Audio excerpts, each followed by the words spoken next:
Hello, everybody. Welcome to New Comic Book Day Book Club. There is no book this week. We are breaking trends. We are doing something totally different. And with me, as usual, for our escapades is White Whale Comics. Alec. Oh, I thought I signed up for the ice capades. I'm sorry. I'll see myself out. Well, we're sometimes on thin ice. Oh, good one. So we got a lot of people in the chat already here to go. The comic book chief was first in the chat. Good to see you. There was a lot of good books today. I do agree. I got a whole bunch of stuff. Wingnut's in here. Thanatos is in here. And we will be joining Thanatos immediately following this program on his channel for a serious unboxing from the Slab Dragon, who is also in the chat. Yeah, something much more interesting and entertaining than what we're about to do. So we should probably keep this to a time frame. Mr. Gretzky, Ruben, you're in the chat. Big Will has arrived. The Boy Who Had 7, NYC, DS Comics, Jason P. Jason P's got a really great channel. He's just getting up and running. You should totally check him out and sub him. He's in the chat. I've really been enjoying his breakdowns, his new comic pickups. He's got a really cool attitude, and I really, really enjoy him. So definitely check in on his channel. He's something fun to enjoy. Kachung is here. Discovery Bay Comics, Barbarian Kung Fu. Barbarian Kung Fu did a great video today. Thank you so much, Barbarian Kung Fu. Hulk Nuts is here. Old Wolf. I think I got most everybody. James Gallegos, I see you. Mr. Miracle. Rock Shank. Did I get everybody? Most everybody? Fire Guy Ryan. So tonight we're doing something a little different. This is what I like to call the week 5 doldrums. Sometimes those months have an extra week, and the books tend to be a little harder to pick and choose from. So we're trying something different for a week 5. Alec, do you want to try to explain what this debacle will be? Sure. Yeah. I mean, we are, breaking all of our own rules and setting new ones because that's what we do. We're trendsetters and we're go-getters, and we're beholden to no one, even ourselves. So we looked at the list and we just didn't see anything that really jumped out at us. So what we're going to do is a month in review, and we've got 3 categories that we picked. We picked favorite cover, favorite single issue, and favorite series that's coming out right now. And we're just going to talk about them briefly, and that'll be that, right? Did I do it? No, that was perfect. Really, it's just a chance maybe for you to see, do you agree with some of the books we're enjoying? And if not, maybe there's a book that you haven't heard of or haven't given a shot, and we're singing some praises for it so you can find something to add to your pull list, something that you're really going to enjoy. And Ryan busting out with the Sunny jokes. Ryan is on it, and I wanted to just shout him out because earlier in his live stream, he did a similar thing where he went through his books for January that he's been reading, the things that he thinks are really great. So you can see on his live stream with Tom some of the books that he called out as being his favorites for this month as well. So we were going to start with cover, then single issue, and then a story. In each case, we also have a runner-up, but we're going to start with our main topic. Alec, do you want to go first or second? What do you like? So since we're doing cover, I just received this today, so I figured I'd show it off. I thought it was appropriate. I got this sketch cover by Sin Potter. Oh, man. It's Vampire Jubilee. Dude, I saw him sketching that in live, and it was so cool. So honorable mention, but with an asterisk for cover of the month for me.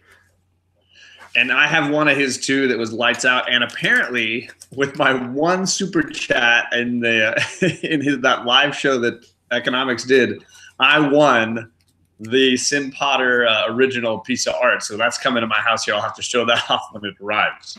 It's a Venom Spider-Man cover. Very cool. You win everything. I'm saying I'm winning life. That's what I like to think.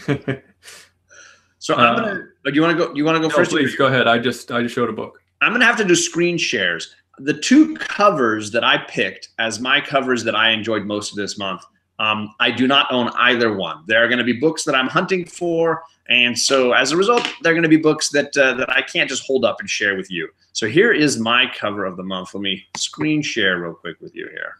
And this is funny because this is kind of my fault because I suggested that we not necessarily stick to covers that we owned, but then I ended up using covers that I owned. So whoops. All right, so here is my cover of the month for me. Very popular cover.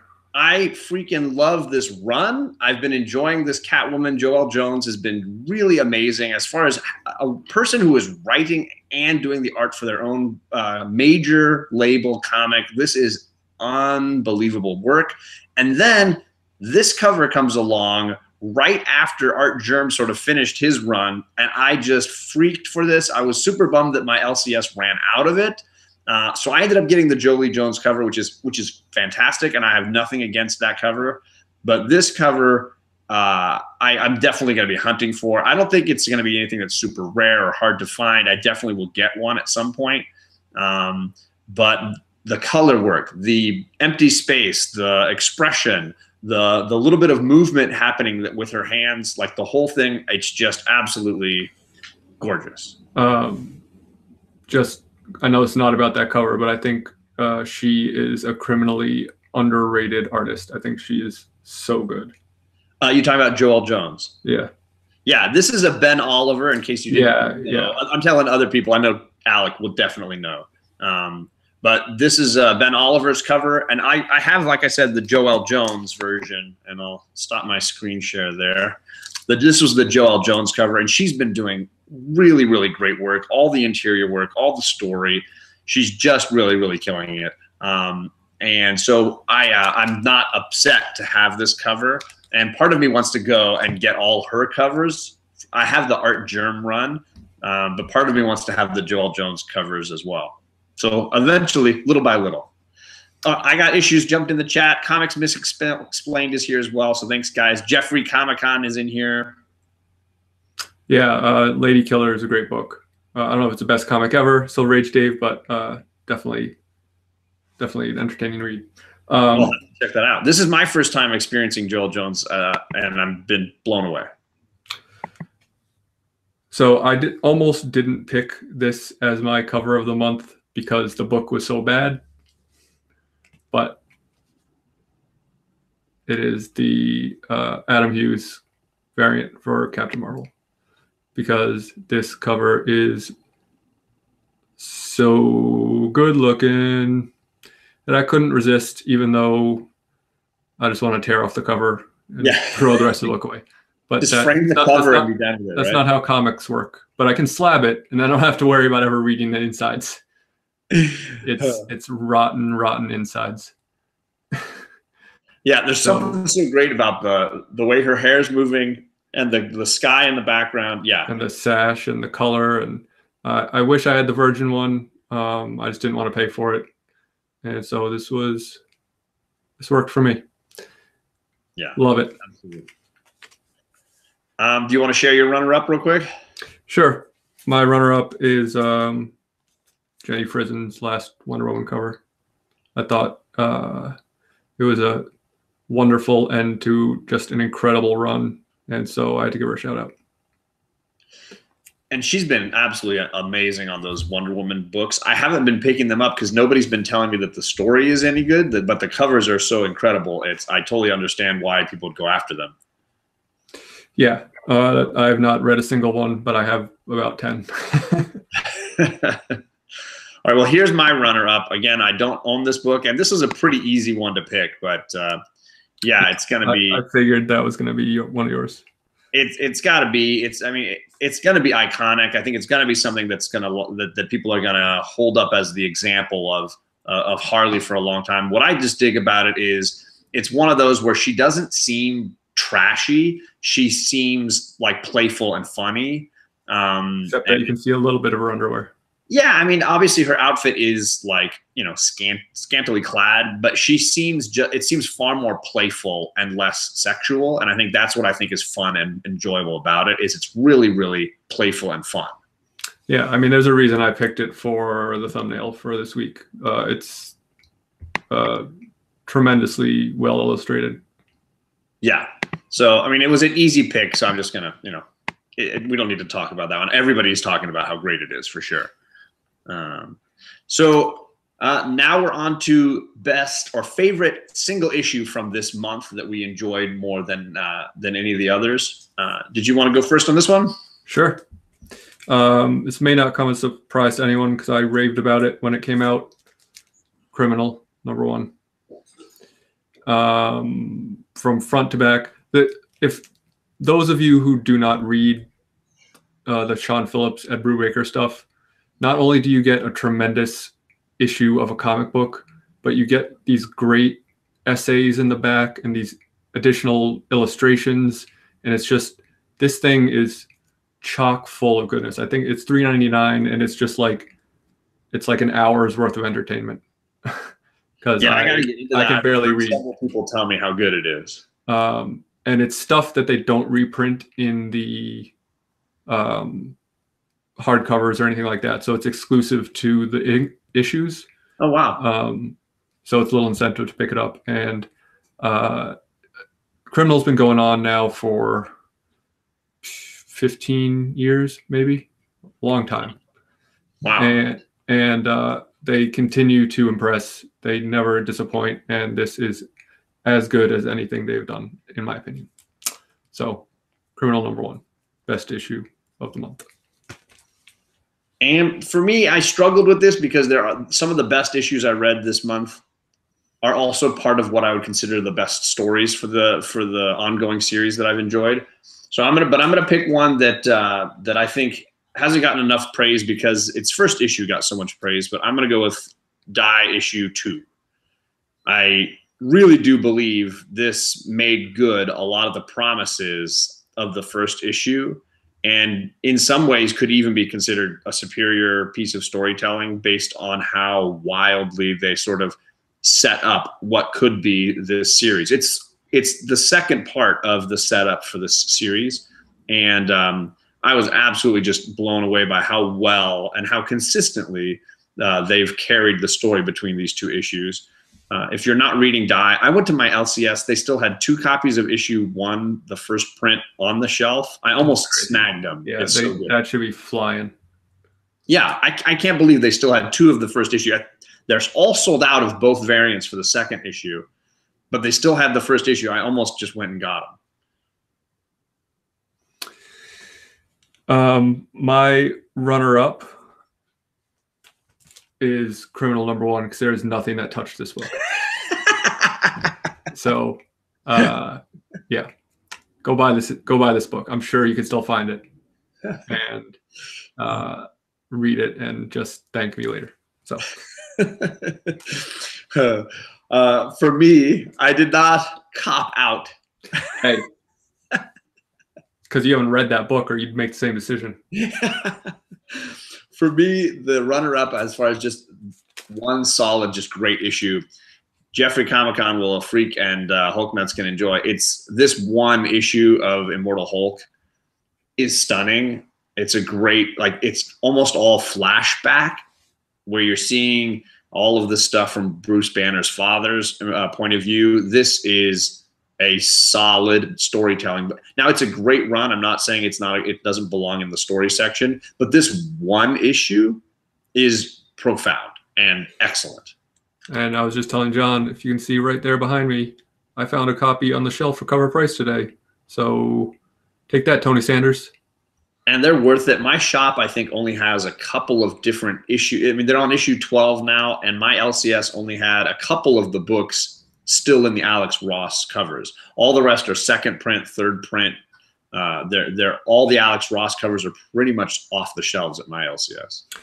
Yeah, I mean, understandably, if anyone caught Big Will's show that I did with Jeffrey Comic-Con and JD, we talked a lot about Alex Ross because he was Big Will's pick for his favorite artist, and I said I think he's doing his best career work on these covers for Immortal Hulk because they're just Comic Head 84. I do like a good flashback. Better than good exposition. Yay! Also true. So this is the one where I felt like Alec and I were going to pick the same book. All right. Our favorite story for January. And so even though people are telling me in the chat, and you did that, oh, thank you, Fire Guy Ryan. He said, I absolutely love that artist panel he did with the other guy the other night, Alec. Yeah, it was a lot of fun. If you guys aren't subbed up to Big Will, check him out. He did a great job hosting that. He's been hosting a lot of great live streams and definitely worthy of people's subbing. Even though I copped out, made a conscious decision to not pick a runner-up because I like to support excellence. To support excellence, I picked 2 runners-up for favorite story of the ongoing, so I made up for it. Go ahead. So we're gonna do our main book, the winner of the story for me. Hold it up at the same time. Yeah. Yeah. Obviously, come on. I told you we picked the same one. I knew it. Someone I'm doing all the Polaroid covers though. I should have paid more attention. Someone said in the chat that this issue gave them chills, and boy howdy, I just finished reading it. Because I felt the need to read this before I said that it was the best issue ongoing, because I'm like, well, one just came out today. It could be a stinker. Nope. Knocked it out the park. It could have been, I mean, this one issue could have been the issue of the month for me. I mean, just as easily. It is absolutely amazing. There are so many little things to enjoy. Somebody posted the screenshot of this. Yeah, I was going to show that too. I almost gasped when I saw that panel. It's so hard to really grasp what they're going for here, but the words heroes and crisis are spelled out abstractly in the background. So if you look at this is the H in heroes, and then across their legs and their boots and the pizza here spell out crisis across the bottom by their, there's a cable spread out here being the S. Little touches like that visually combined with these amazing interview sequences scattered through make this series absolutely stunning to behold. We have some Descenders in the chat about it. We have Comics Explained said he hates it, and someone else said Boyout7 said same here, Misexplained, ridiculous storyline. But I think the people that I've seen that hate it. Comic Books NYC is backing us up. Best thing DC has done besides Mr. Miracle in recent history. The people that I've seen who hate it read the first issue or the second issue, just those two, locked onto one little thing they didn't like Harley Quinn besting Superman or whatever it was. Harley Quinn bushwhacked somebody. And then that was like it. They couldn't read or enjoy anything because of that one moment. And that's a shame because there's way too much amazing things way too many amazing things happening here to ignore. I mean, there are moments that like shock you in excitement and violence, but then there's moments that like rip your heart out for the emotional power that they're doing. There are moments that make you laugh, like Blue Beetle and Booster Gold together. Always great. Underrated duo. Everything that you want from a comic and a good story. Sin Potter just joined the chat. What's up? I got your book today. Just gave you a shout out. You missed it, so you'll have to watch the replay. And on the art side, obviously, Machi. You can somebody who knows how to draw Lois Lane really, really well. Let's throw that art out. Yeah, man. They're building to something, and no, I mean, I'm a Tom King fan, so maybe I'm being biased, but I feel like he is not going to disappoint. Where like a lot of times these stories kind of fizzle out. I feel like it's going to really pay off. I know that, like, for me, I'm not a big Harley Quinn fan. I do think she's the weakest part of this story overall. But I think they're using her sparingly too. I don't think they're like, it's not like, oh, it's the Harley show. But I mean, some people are saying like the dialogue is their problem. And I feel like the dialogue is amazing for me. Like the moments when Flash and Batman are talking about how they're both trying to break this crime scene down from different perspectives. They both shout out at the same time who they think committed the crime. But they shout out different people thinking they're going to be in totally agreement. And it's a great little moment. Or Booster Gold and Blue Beetle together. Booster Gold is so good. Such a great character. It's used so well. And I'm not a Harley fan really either, but well, I'm not a fan of current Harley. I like old school animated series Harley. But the last, I'm not going to spoil the issue, but the last page of this issue with Harley, holy crap.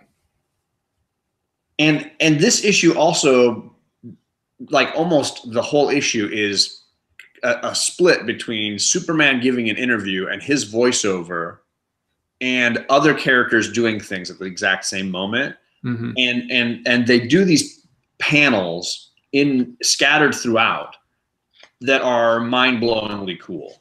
And I don't think that they're actual hero characters that I am familiar with, at least. But like you have panels like this sort of Buck Rogers Space Ranger kind of guy. This guy who looks like a reject from the Green Lanterns in some way. It's Mr. Terrific. I don't know who those guys are. I don't know those guys. This lady with the freaking sword and the dragon, I don't even know what this is. Do you know who this is? I don't know who that is, no. Unbelievable. Or this whole page, you got Zatanna, right? You got the Atom, you got Swamp Thing. I mean, this whole page here with Zatanna's hand coming out holding it's just nuts. Yeah, great. And what a way to tell, again, for me, the most poignant story of all, which is violence has an impact. Yes, it is a theme that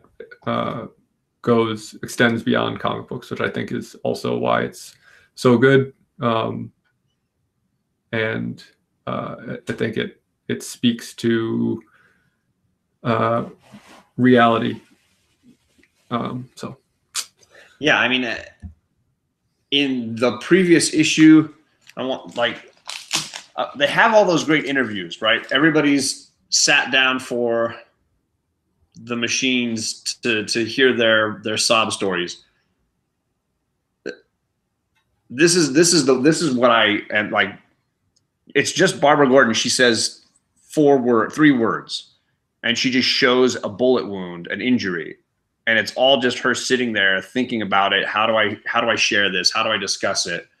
We as comic fans, having read The Killing Joke and seen her through the Oracle days, that's just powerful. That's just powerful. I was talking with my LCS2 today with them about these Polaroids, trying to think of what are the final 4 Polaroids going to be. Yeah. I mean, it has to be Barbara Gordon and The Killing Joke, right? I would say that would be one of them. But what are the other 4 going to be? I'm excited to see. Yeah, I don't know DC history enough to all the really big ones have been done that I would have been able to name off the top of my dome. So I know that was it not Jason Todd.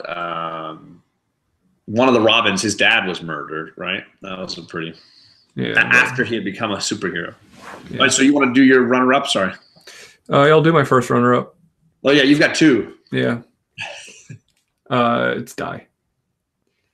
And the reason why this didn't make my top choice, because I have really been enjoying this, is because it's only 2 issues in, and I feel like the real meat of the story has yet to be uncovered. So I've been enjoying it a lot so far, but 5 issues of Heroes in Crisis has topped 2 issues of Die for me, because consistency. And that was the same for me, which is why it fell into the single issue category, where it was like, I don't know how much I can claim this as a story yet, but these individually, they're really, really excellent. As far as runners-up go, I have the same runner-up for this category as well. I would say any month where you get 2 copies of Heroes in Crisis in that month and 2 copies of Immortal Hulk, that's a good month. That's a great freaking month. It's that 5th week, though. Yeah. So this Immortal Hulk is obviously the beginning of that whole underworld sequence, and I just absolutely.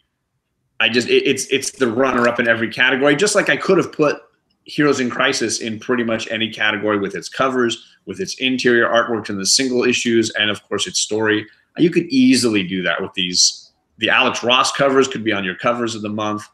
The story could be in the stories of the month, and the single issues stand on their own as well. So it hits the scales on every single level. Sin Potter, are you talking about Descender, or is there a book called Descenders? Yeah, I don't know that one. Because if so, then yes, this is so damn good. So damn good. Now, here's some people throwing out some good ideas. If you have one to throw out that we haven't mentioned, we would definitely love to hear it. I definitely saw some people talking about Prodigy, Freeze, Image, some of the Image books, and we've shared and discussed Middle West a bunch, and it was on my short list all the way through. I also have this fun little sketch by Dustin Nguyen from Descender that I got from your buddy, John. Well, Joey's got good stuff, man. He started working for my mom, actually. It's really awesome. I get to see him a little more often. That's good. And then for me, like I mentioned earlier, I could put Catwoman and Joel Jones in a lot of those same categories as well. I really enjoyed that run. I've been super disappointed by the last 2 issues of Tom King's Batman run, but everybody's telling me it's because he's trying to do a lot of different stories that take place at different times and then weave it all together all of a sudden. So I'm hoping it pays off, but I don't know how much longer I can ride this train. Yeah, he said he's going to do 100. Oh, jeez. 100 issues? I think so. I think that's what he said. But Todd McFarlane said he was only going to do 100 issues of Spawn too, so who the hell knows? Fire Guy Ryan. So I didn't mean to like throw out a joke, a Jeffrey's mom joke. My good friend at my LCS named Joey is going to nursing school, and he's getting out of the comic book game, and he is selling his comics, and he's starting to do in-home care. And my stepfather needs almost daily care these days, and so he's working for my mom. It's pretty awesome.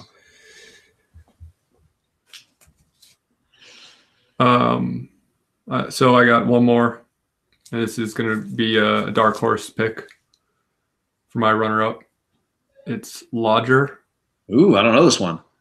It's by the Laphams, who have done Straight Bullets in the past, which is something you may or may not be familiar with, but just quality indie storytelling, very kind of I don't want to say non-linear because that's not the case, but it sort of is. And it's cool. It's just like a good kind of crime character piece. Where is it set?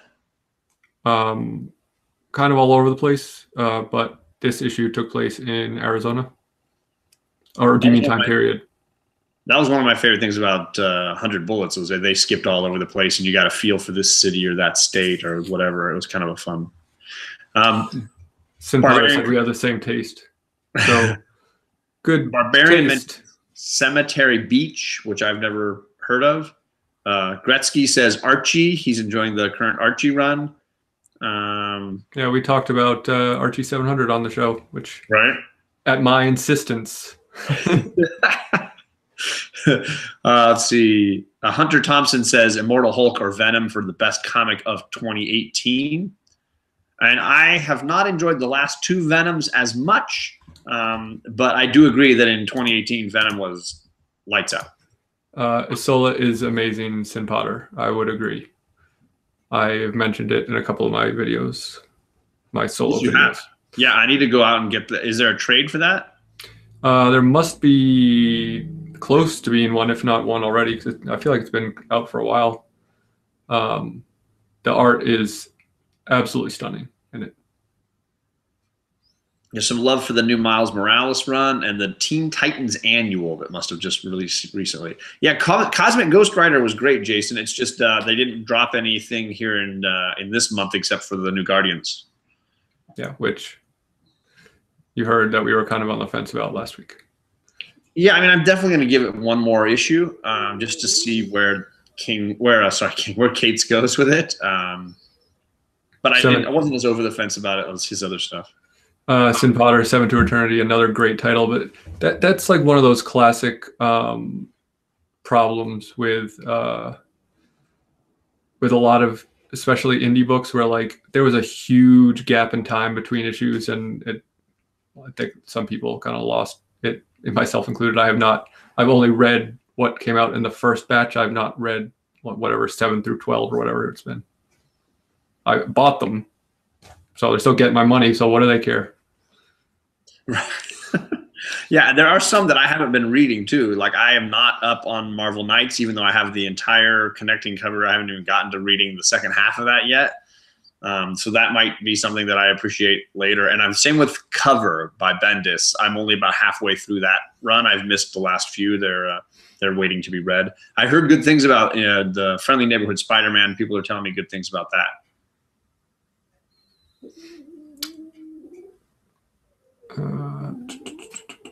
Just reading the chat. Sorry, seeing if there are anything. Marvel Knights is fun. I read the first issue of Marvel Knights, and it did not do it for me, so I didn't give the rest of them a chance. And this will parlay into. Oh, what's up, Reggie? This will parlay into our book for next week. So spoilers for what I'm about to say, but the end of. I didn't read Man with Fear, whatever this miniseries is called, but Man Without Fear, yeah. The last few issues, 6 through 9 through 612 of Daredevil, were very good. I had heard that, but I'm out of the loop on those. Yeah. So you want to share next week's book then? Next week's book is Archie 7. No, it is Daredevil #1, the new series relaunching. And our guest is going to be none other than Daredevil fan TJ the Slab Dragon Watson, making his, I believe, live stream debut. Sorry, JD. True first. True firsts. We're just getting him warmed up for you, because for those of you who don't know, JD and TJ are going to be doing a show called Stranger Things coming up in February. Which is going to be great. That looks really great. I saw that Daredevil was coming out next week and thought of no one better to join us for that, and was very excited to hear him agree to doing it, because I know he has kind of been hesitant in the past. But TJ was on the Comic Core. Son of a gun. Well, draft. Cancel the entire New Comic Book Day book club. Entire thing's canceled. We've been building up to something that was not even. Sin Potter said I need to read Flavor with my daughters. I don't even know what that is. I'm hoping that it's age appropriate. It sounds like he's either making a joke or he's serious. I don't know. No, it's an Image title about a cook. Okay, that sounds better. It's not like cannibalism or anything. Not yet. I've only read the first one, but let's take a real weird turn.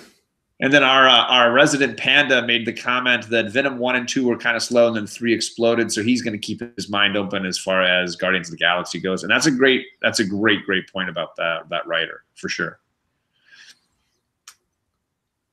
And I will say I haven't read a Daredevil comic monthly in a really long time. So I'm kind of looking forward. I mean, I love the Bendis run, the Wade run, the Brubaker stuff. There's a lot of great Daredevil runs that I've really enjoyed. So I'm excited to see, and of course, Frank Miller. Excited to see where it goes. Yeah, and don't forget David Mazzucchelli. Well, yes. Your boy. My boy. So we are not having a quick comment chat here at the end. No discussion topic. Mostly it was just hearing from you on what the books were for this month. People want to know about my contest. I'm going to do a live stream Saturday after the girls and I do our morning live stream, and I will go through and list everybody that I have who is submitted for the contest, so that I can make sure I didn't miss anybody who posted a video or anything. And then, yes, Bueller, you will get your Venom box, although Bueller hasn't made any entries. So he can't win. He doesn't get out. He's out. And we are tentatively going to have our first official, real, non-joke, but still probably pretty us being idiots, live auction on the 9th, Saturday the 9th, with Comic Books NYC and maybe another guest if they want to join into the group chat. Yeah, so be ready for auction excitement, more impressions, maybe. Yeah, more impressions. Do it now, Barbarian Kung Fu says. I don't have anything. All right. So yeah, that's coming up. What else, do you have anything coming up? Well, yeah, sorry. Saturday, it's possible also in the early evening. We're still trying to finalize it for sure with Jeffrey and with Rod and Justin Weekend. And and with Alex's schedule as well. But we're trying to get together an epic coast to coast to coast to coast with 4 coasters in one Discovery Bay made $1. Yeah. So all schedules permitting, hopefully we will have a live stream with the 4 crazy of us all together in one room. Well, there's been on a mystery box at this point. Boy Who Had 7 bids $5. Bueller says I'll get. Oh, the Barbarian says 50 for one. He doesn't even know what's in. Yeah. I'm not. It's a mystery box because it's a mystery why anyone would pay for an empty box. Yeah, I will fill a box for $50 and give it to you and mail it to your house. You will not be pleased with what I give you. All right, this is a little out of control. I've also got some. I'm editing a video for the girls and I went to our first comic book convention, and I got some books and they got some books. So we're editing together a video just to kind of show that experience. I made the mistake of shooting video while driving in the car, and I will use the footage, but it was not the best decision I've ever made.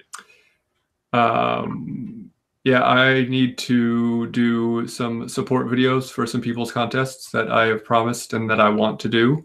And I also am going to be making a video for a contest I'm going to run because I hit 500.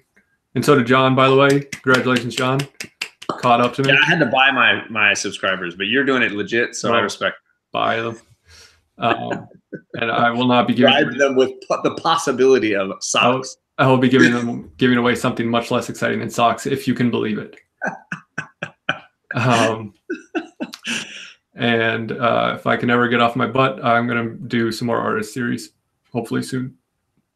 Those are a lot of work, so I totally understand. My next day off, I have to drive to Maine to help my sister because her basement flooded. So there goes. I'll be excited to join in. Maybe we do a Mike Zeck one because one day I want to do a Mike Zeck. Oh, wow. I freaking love Mike Zeck. I don't know if I could do one live. No. We would have to. I would do the JD to your Alex. Oh, I see. Well, I'll do my half and you do your half. Yeah, we're coming for you, Matt. 700. Oh, yeah. So, yeah, we're going to log off right now in just a second. Then we're going to come right back at you as the hecklers, the trolls to Thanatos' unboxing. The peanut gallery. Yeah. So jump over to Thanatos' channel. He's in the chat. You can just click on him, go to his channel, because we will be there in mere moments. Again, next week, it's on Alex's channel. We're doing Daredevil 1. TJ the Slab Dragon is our guest, and it will be a lot of fun. I got issues, says the penis gallery. Yeah, I noticed that. Yeah. Thank you, everybody, for coming. I hope you saw some books that you enjoy or some books that you're picking up and already have found a lot of fun from. And thank you, and see you again next week. Bye.